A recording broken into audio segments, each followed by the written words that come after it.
ఆమని విషయానికి వస్తే 1973 నవంబర్ 16న ఆంధ్రప్రదేశ్ నెల్లూరులో జన్మించిన ఆమని ఈవీవి సత్యనారాయణ దర్శకత్వం వహించిన జంబలకడి పంబ సినిమాతో నరేష్ పక్కన హీరోయిన్గా ఇండస్ట్రీకి పరిచయం అయ్యారు.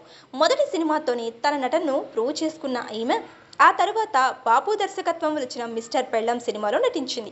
ఈ సినిమాకి ఉత్తమ జాతీయ చిత్రంగా నేషనల్ అవార్డు రాగా, ఈ సినిమాలో ఆమని నటనకు ఉత్తమ నటి విభాగంలో నంది అవార్డు లభించింది.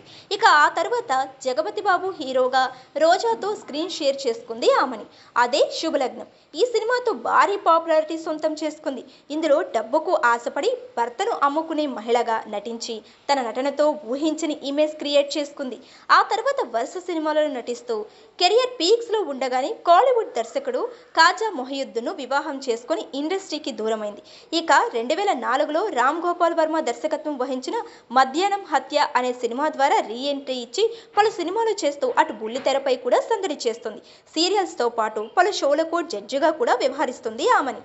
సమాజంలో ఆడపిల్లలు ఎదుర్కొంటున్న ఇబ్బందుల గురించి తెలిపింది. ఆమని మాట్లాడుతూ, నాకు డెలివరీ అయిన తరువాత బేబీ గర్ల్ పుట్టిందని డాక్టర్ చెప్పగానే ఒక్కసారిగా నా 2 కళ్ళల్లో నీళ్లు వచ్చాయి.